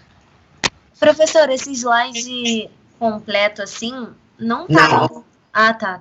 Nem vai, tá? Porque isso aqui é aula de período que vem. Só tô adiantando aqui para vocês, tá? Tá bom. Aqui, achei uma foto do septal. Ó, tô vendo um septo em perfil. Etimoide e aqui o vômero. Então, se eu olhar numa vista anterior, que foi o que a gente viu lá no crânio do 3D, eu vi eles, inclusive, com uma inclinação diferente. Tá vendo como é que o vômer é mais póstero superior em relação, ó. Tá vendo? Ele é uma lâmina inclinada, ele tem essa forma aqui, ó. Então, quando eu olho numa vista anterior, a sensação que eu tenho é que a maior parte realmente é formada pelo etimoide. Cadê minha imagem do 3D? Abre aí, filho. Vamos. Isso, amor, é de minha vida. Tá cada vez pior, né? Falando mais sozinha, tá? Olha lá, ó. Olha a relação deles aqui, ó. Etimoide e aqui o vômer, tá vendo? Ainda não abriu, não, professor. Não tá mostrando. Não? Não. Olha, agora eu tô inocente, que eu mandei ele compartilhar, ele que foi rebelde. Eu fui mais rápida de novo que ele. Até parece, né? Ó, aqui o vômer, tá vendo? Ele tem uma condição mais inferior e aqui a lâmina do etimoide. Tá vendo aqui a área de articulação entre eles, ó? Ah, por que aqui tem um espaço entre eles? Porque aqui vai entrar a cartilagem. O vômer, ele vai até aqui atrás, ó. Se eu olhar, essa parte posterior aqui do septo é o vômer. Dudu, como é que eu saio daqui?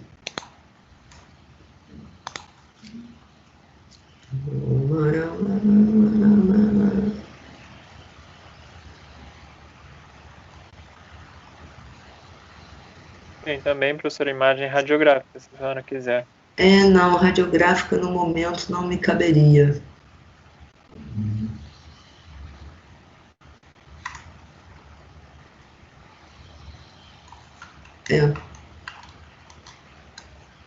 Tá. Ok. Vamos ficar com ele aí mesmo. Isso, vai no loading. Enquanto eu vou lá, eu volto. Tá? Por fim, mas obviamente não menos importante, nossa amiga mandíbula, né? A mandíbula, ela é um osso que tem características muito importantes para nós. Por exemplo, se eu olhar a mandíbula em perfil, presta atenção agora, eu vou ver que além de eu ter implantado os dentes, eu divido a mandíbula da seguinte forma: ela tem um corpo e um ramo. O corpo tem uma posição horizontal e o ramo assume uma postura vertical, certo? Porque é justamente a descrição desse ângulo que a gente vê aqui, ó. Então, eu teria o corpo horizontal e o ramo aqui vertical. Nessa transição entre corpo e ramo, forma-se o que a gente chama de ângulo da mandíbula. Então, o ângulo da mandíbula é exatamente esse ângulo formado aqui, ó, na migração entre ramo e corpo. Lembrando que ele também vai ter uma conformidade diferente nas pessoas, né? As pessoas que têm um rosto mais quadrado, esse ângulo ele é mais marcado, às vezes ele pode ser mais obtuso, tendendo mais a um ângulo reto, vai depender da conformidade facial do dono da mandíbula, tá bom? Na extremidade superior do ramo, ó, eu vou ver a presença de dois processos. Um mais anterior e um mais posterior. O mais posterior é que vai ajudar a formar a articulação temporomandibular, que eu chamo de processo condilar. É o côndilo mandibular. Ele está lá na extremidade do ramo. Côndilo ou processo condilar. Esse é o mais posterior. Tá? Posição dele lá no ramo. Botei aqui, dá para vocês lerem aí, não dá? E o outro processo, que é o mais anterior, é o processo coronoide, que é o mais anterior lá no ramo. Dá para entender? Sim. Por que coronoide? Coronoide significa em forma, olha, anatomista arrasa muito, em forma de bico de corvo. Ele é fino, mas é meio curvo, se a gente for analisar. Por isso ele recebeu o nome de coronoide. Chique isso, né? Processo coronoide. Tá aqui ele, ó. Aqui, ó. Não vai ter um perfil só para... Aqui, ó. Ele é meio curvo, estão vendo? Aí quem viu achou que lembrava um bico de corvo. Que coisa rica. Tá bom? Então eu consigo isolar, né, ou identificar essas diferentes áreas da mandíbula. Que áreas seriam essas? Então, um corpo e um ramo. Lembrando que na extremidade do ramo eu vou encontrar dois processos. O processo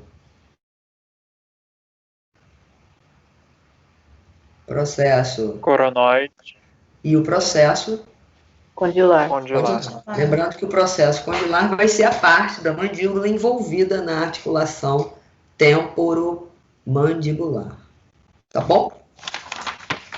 Numa vista anterior, essa região central aqui da mandíbula, ela é naturalmente reforçada. Tá? Se vocês palparem a de vocês vão sentir que tem uma projeção óssea. Essa área da mandíbula é naturalmente reforçada e a gente chama de sínfise mandibular, ou região sinfisária, como preferir. E ela é naturalmente reforçada por um motivo físico-lógico. A mandíbula, ela parece uma ferradura, né? Tem essa forma de ferradura. A tendência dela, por inserção e fixação de músculos, seria se dobrar. Então, essa área tem que ser mais reforçada para resistir a essas forças que incidem sobre ela. Fica claro ou não? Fica. Tá. Então, essas são as principais regiões que a gente consegue identificar e visualizar na mandíbula. A região do corpo, a região do ramo, onde eu vejo os dois processos, e a região sinfisária. Nessa área de transição entre a sínfise, mas já no corpo, eu vou ver de cada lado a presença de um forame. Tá? Forame em osso é sinônimo de buraco. Esse forame ele tem uma importância relativamente grande na execução, né, no exercício da odontologia, porque por aí sai um nervo que nós anestesiamos com relativa frequência. Tá? Nome desse forame. Ih, caramba, fica o quê? Alguém escreveu alguma coisa aqui. Fica? Tá. Esse forame é chamado de forame mentual. Ele fica próximo ao mento, que é essa pontinha projetada do queixo.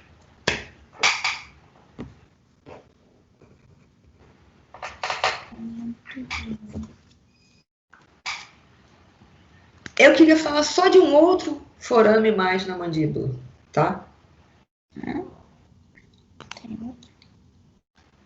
Cadê ele? Slide.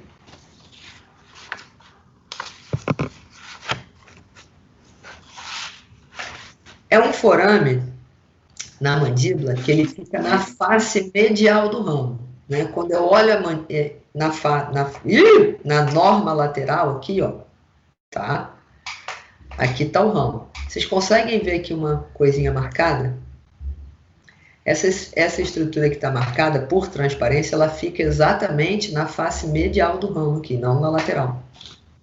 É um outro forame, e esse forame, se eu introduzir um estilete, alguma coisa flexível nele, ele vai passar por dentro da mandíbula através de um canal que existe dentro da mandíbula, e ele vem até aqui ao forame mentual, esse canal. Tá? Na verdade, ele vem até o plano mediano, mas ele passa por toda essa região. Esse canal que existe na mandíbula, é através dele que vai passar os nervos né, o nervo, perdão, e a artéria e veia que vão suprir os dentes inferiores. Professora, no meu livro aqui tá foraminas. Não, as foraminas são estruturas que vão passar pequenos vasos para nutrir o próprio osso, tá? Ah, é outra coisa, então. Você vai ter as foraminas linguagem. Estou falando lá na altura do ramo, quer ver? Deixa eu buscar uma imagem aqui. Quero tamponar uma mandíbula. Oi? As foraminas são internas, então, né? Sim, as foraminas ficam nessa região aqui atrás dos incisivos mais baixos. Está aqui uma mandíbula em perfil. Apareceu aí para vocês, gente? Não, né? Porque a idiota não compartilhou. Claro que não, a louca não compartilhou. Relaxa. Agora vai aparecer. Aham. Viram aí? Amores? Apareceu, não apareceu? Apareceu. Então tá aqui, ó. Corpo, né? Região mentual, né? A sínfise, forame mentual. Processo Coronoide. coronoide. E aqui o processo condilar um de cada lado. Ok. Se eu olhar essa imagem aqui, onde eu estaria vendo a face medial do ramo, ó, tá vendo? A face lateral aqui é a face medial. Eu vejo lá a entrada de um forame, e esse forame dá acesso a esse canal aqui, ó. O que acontece? A gente vive fazendo anestesia nessa região aqui, porque a gente pega o nervo antes dele entrar no osso. Foi? Que é o forame mandibular. Mega importante nas anestesias. Aqui a gente vai ver lá direitinho, ó. Olha o forame aqui, ó. Se eu introduzir um estilete aqui, ele vai passar por um canal dentro do osso, que nem aquela outra foto que eu mostrei para vocês por transparência. E é aqui dentro que vai transitar o nervo, que nerva esses dentes, a artéria e veia, que vasculariza e drena esses dentes aqui. Tá? Uma mandíbula de verdade. Deixa eu ver se tem outra mandíbula de verdade mostrando a face. Ai, meu pescoço. Olha lá. De novo, ó o forame aqui, ó. Forame mandibular, ó. Achei. O que você achou, garota? O forame. Aí ele aqui, ó. Ele é a entrada desse canal que fica dentro da mandíbula, que é o canal mandibular. Quer ver uma coisa? Deixa eu botar aqui uma radiografia para vocês verem. Radiografia panorâmica.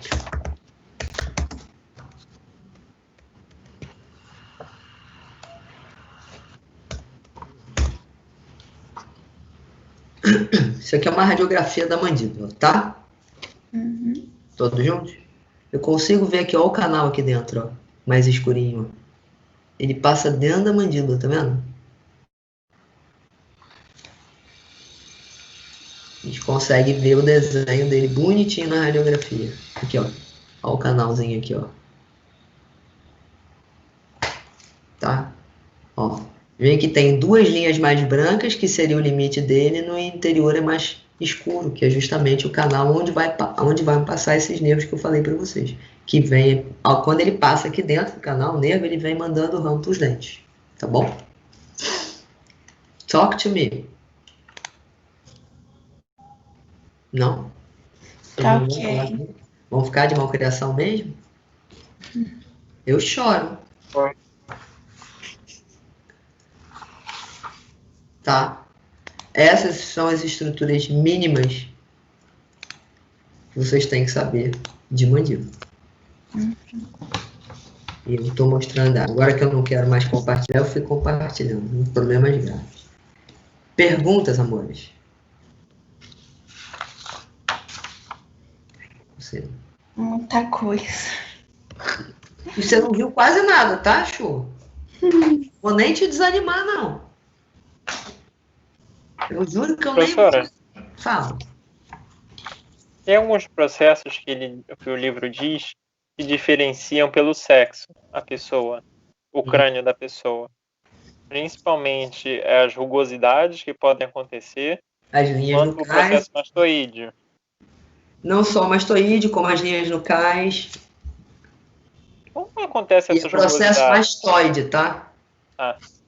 É porque ele fala que essas rugosidades acontecem por causa de regiões onde tem tendões, músculos, e ele diz que o nome moderno não é tão fácil de achar, ter essa diferenciação. Vamos lá, Eduardo. Por isso que você nunca usa primeiro um único critério, né? As classificações e identificações por esqueleto são várias análises, várias áreas, é um somatório delas, né? Você nunca julga por um único critério. E o que acontece? Você viu que o periósteo ele tem uma capacidade de formar osso, né? Ele tem uma lâmina osteogênica, que é uma lâmina indutora de neoformação óssea. Ótimo. Se eu tenho um músculo fixado a um osso, e esse músculo trabalha tracionando esse osso, isso estimula a lâmina do periósteo a reforçar, né, formar mais osso naquela área da fixação do músculo, no intuito de ficar forte. Senão vai ter um dia que o músculo vai ficar mais forte e ele vai arrancar aquele pedaço ósseo. Então isso é um processo natural. Por isso que todo o trabalho que você faz em academia, né, tem que ser supervisionado. Não adianta você querer ganhar em uma semana massa muscular que você não ganhou a vida inteira. Senão você vai ter problemas que são as chamadas fraturas de estresse, né? O osso fica nervoso também. Eu não consigo, você vai ficar mais forte do que eu, você vai me bater. O que a gente sabe? Que hoje, de diversos aspectos, né, nós temos um tipo de vida onde a gente não usa tanto a massa muscular quanto se usava há anos atrás. Principalmente a força mastigatória. Pensem o seguinte, nossa dieta hoje ela já vem quase pré-mastigada, né? A gente perdeu as características, só lágrimas é ótimo. A gente perdeu as características de dieta mais encorpada. Hoje é milkshake, o hambúrguer já vem moidão. Então a gente não tem por hábito a ingesta de alimentos duros. Se a gente fizer uma análise histórica, né, do desenvolvimento humano, enquanto o homem não conhecia o fogo, o que ele comia? Carne crua e raiz. Raiz é um negócio duro pra caramba. Carne crua também. A partir do momento que você cozinha, ela já muda de consistência.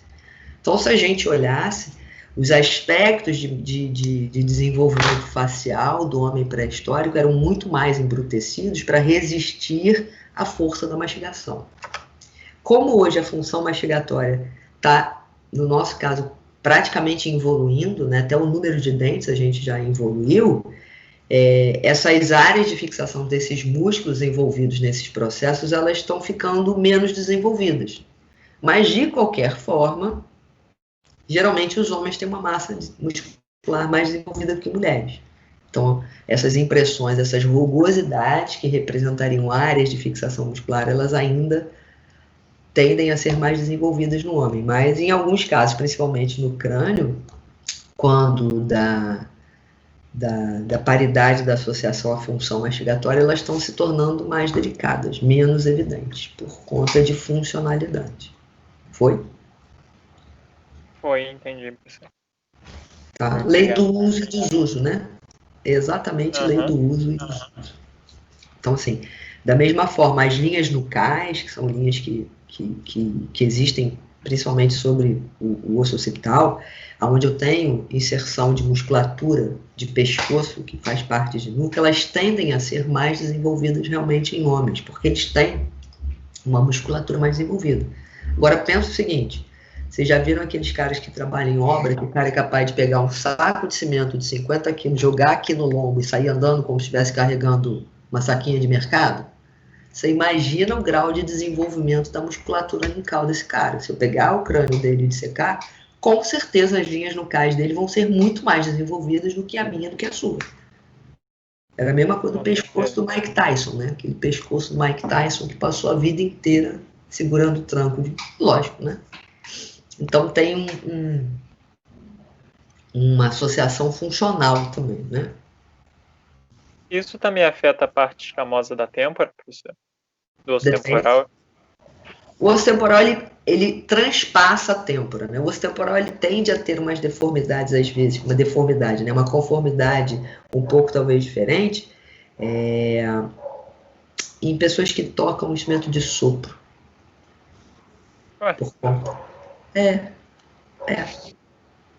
Repara isso. A pressão causada... Isso por conta do masseter, professor? Não, por conta do músculo, às vezes, do próprio músculo temporal. E por conta da ação direta da pressão exercida ali no alucinador. Que loucura. Mas nada gritante não, tá? Pelo amor de Deus. Nada que seja deformante, né, por assim se dizer. É funcional. É simplesmente funcional. E, obviamente, além do bucinador da bochecha, né, que também fica hipertrofiado, né?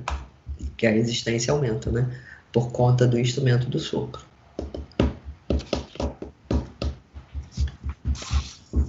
Eu tô frustrada. Por quê? Por causa do meu aplicativo que eu não consegui compartilhar. Mas deu para acompanhar, professora, com outro? Não, deu, mas olha só, já viu criança com brinquedo novo? E aí chega na hora o brinquedo não funciona? É mais ou menos isso, né? Assim, tu deu um carrinho lindo pro moleque, mas quando chega na hora esqueceu de comprar pilha. É mais ou menos isso, né? Tu ganhou o carrinho, faça o quê com o carrinho sem pilha, né? Dá vontade. Joga na parede o carrinho, tá? Mais ou menos isso. O que eu vou fazer com um carrinho de Autorama que não tem bateria? É isso. Mais ou menos. Como é isso, professor? Não é? Ganhou um Autorama lindo, é só não funciona que não tem nada elétrico para botar um carrinho de Autorama pra lá. É mais ou menos isso. Eu sei bem o que é isso. Ah, que tristeza. Muito obrigado pela sua ajuda, foi ótimo, mas assim, você entende que meu lado que continua revoltado, que eu não tive acesso a uma coisa que eu queria, criança com brinquedo novo que não funciona, que ódio, palhaçada. E foi o que a senhora falou, né, também, o colorido também ajuda muito, auxilia muito. Sim, com certeza. Mas às vezes eu fico ali perdido, aí eu vou para a imagem radiográfica para mais ou menos achar, entendeu, onde que fica. E aí vai ficando colorido, vai mostrando. O primeiro contato, gente, eu sempre acho que o colorido, né, que ele delimita muito melhor. É assim, se vocês forem olhar a bibliografia de atlas de anatomia, que são os livros realmente de imagem, a gente tem dois tipos de atlas. A gente tem os atlas ilustrativos, né, que são desenhos feitos assim coloridinhos, né? Às vezes tem até o não coloridinho, mas sempre tem o coloridinho. E tem os atlas fotográficos. Os atlas fotográficos, eles são lindos, né? São de secções lindas que você fotografa. Mas que, às vezes, para um primeiro contato, é ruim, porque, primeiro, ele não te dá a terceira dimensão. Né? Nenhuma figura vai dar, né? Mas é tudo muito natural. Então, se você identificar primeiro, se acostumar visualmente às localizações onde é coloridinho didático, para depois partir para esse tipo de imagem que é próxima da realidade, né? Eu acho que tem um estágio aí no meio do caminho, né? Para quem nunca viu, né? Lembra, mas tem a variação, né, dos crânios. Aí... Mas a variação você vai quebrar a cara de qualquer jeito, né? A variação ela vai acontecer na hora que você mais espera, na hora que você menos espera e na hora que você nunca espera. A variação é uma coisa incontrolável. Você não tem como controlar a variação. Mas a educação visual de você começar a se ambientar naquela realidade, eu acho isso muito importante. Eu acho que você tem um estágiozinho a cumprir antes de chegar numa situação real, né? Portanto, você vê o seguinte, a sequência é essa, gente, né? Fora da virtualização, o que é a proposta? A gente mostrar para vocês uma projeção e depois partir para a imagem real, que seria a aula prática, entendeu? Essa é a diferença. Tá bom? Acho. Algo mais? Vou ficar então por aqui hoje, tá, gente? Semana que vem a gente conversa sobre o sistema nervoso e nos despedimos. Ah, sim! Já esquecendo. Eu pretendo, até o final dessa semana, já corrigir as A2 todas, tá bom? Mas, por uma questão de cumprimento de prazos estabelecidos pela instituição, desde ontem eu já coloquei lá a atividade de A3, tá bom? Ela já está sinalizada lá. Mas até o final dessa semana, vocês já devem ter acesso à nota de A2, que eu já devo corrigir a atividade. Tá legal? Professora. Fala aí, quem falou primeiro. Pode falar, Eduardo. Pode falar. Fala aí, quem vai falar? Agora ninguém fala, pronto. Fala alguém. Não, é porque eu queria tratar com a professora depois em relação a A2. Pode falar aí, que o seu provavelmente é sobre o assunto e tal. Quem vai falar comigo então? Ninguém? É porque ele Quem tá disse que o falando? dele é É sobre Igor? A2, Quem tá sobre falando? matéria. É o Igor.